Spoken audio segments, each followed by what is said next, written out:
Alrighty then. Successful Indie Author 5 Minute Focus, episode 1264.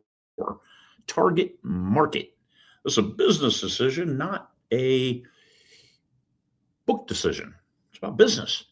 So if you're a writer, where is your target market? Especially if you're a writer in English.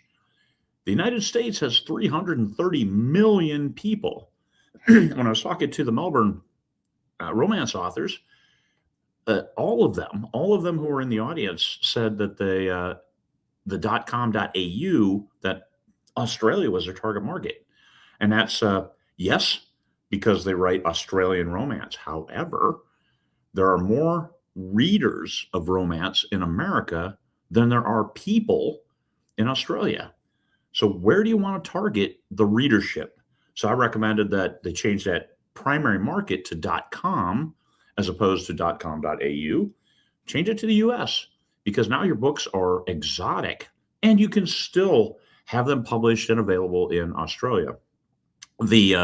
It's nobody making any mistake. It's just, hey, it's a default. When you upload your book to Amazon, they will default to whatever your country is. So if you're in the UK, it'll default to the UK, Canada to Canada.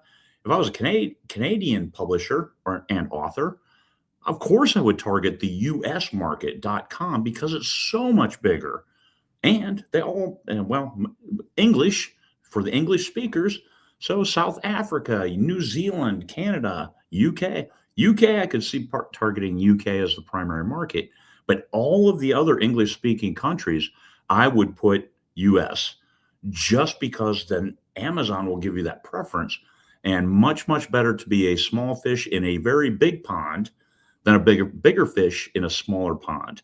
There are benefits, business benefits to putting your book in the biggest market, because then that's where it is. And especially the exotic nature of Irish romance, of Australian romance in America. Of course, they're going to like reading that. Set the stage and set yourself up to win. Think about this as a business and not, well, I'm a New Zealand author, so I need the New Zealand market. Well, New Zealand doesn't have their own Amazon site, so they actually use the .com site. So they're set up from the outset to put that primary market as .com. And this isn't US over the rest of the world. No, it's just 330 million versus 25 million, 330 million versus 15 million. 330 versus 90 million.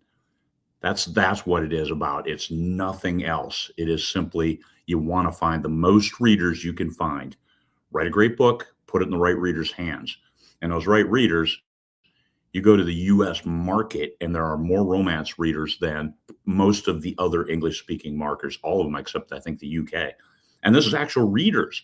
These are people who buy books and read books. Isn't that what you want? Isn't that what you're in this business for?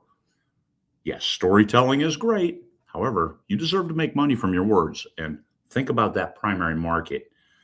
I would also encourage you to write in American English. I know it's an abomination, but the market, American readers tend to be a little more unforgiving when it comes to valor, with that extra U in there, and a lift and biscuits. Holy cow, we are hard over on biscuits with gravy. Yeah, biscuits are cookies in actually everywhere but America. So those kinds of things, chips and fries and crisps. And crisps are unique because we don't call anything crisps. So crisps, okay, yeah, I get potato chips.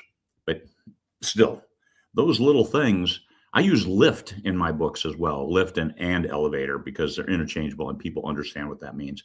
But those kinds of things, just for the marketing purposes alone, it's not selling out your country. It's not selling out anything. It's not pandering.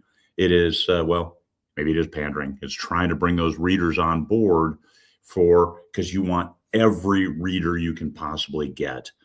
The good news is all the other countries are far more forgiving reading American English, just because, once again, 330 million, they're inundated with articles and stories and books from those other, from the US source. So they're used to reading that. Whereas people in the US aren't necessarily used to reading British English. or Australian English or even Canadian English. And that's okay. Just understand this is business.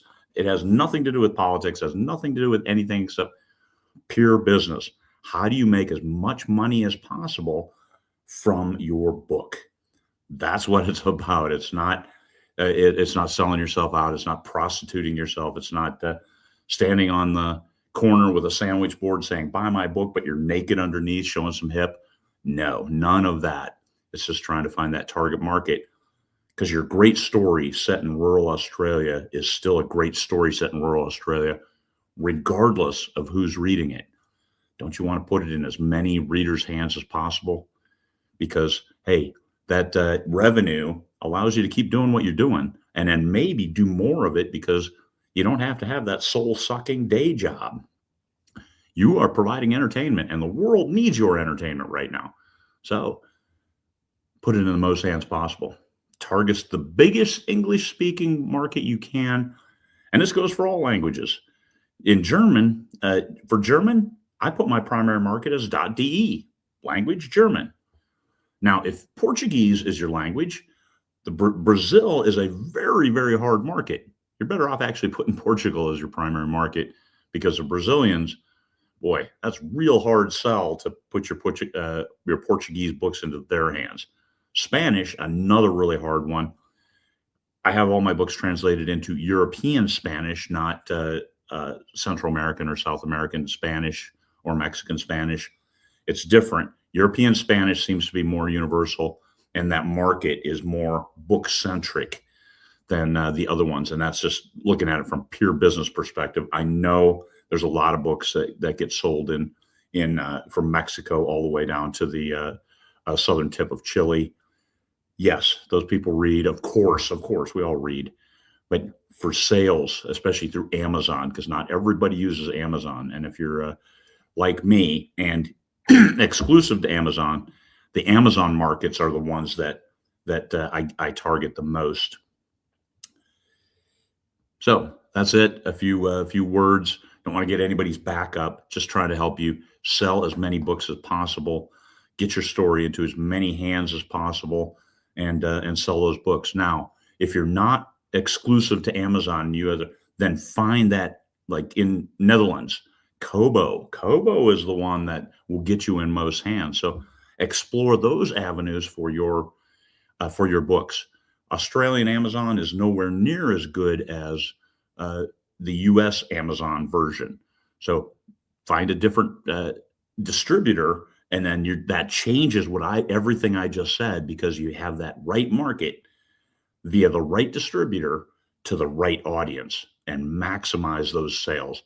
Everything is about maximizing your sales. Writing a great story starts with that. Peace, fellow humans.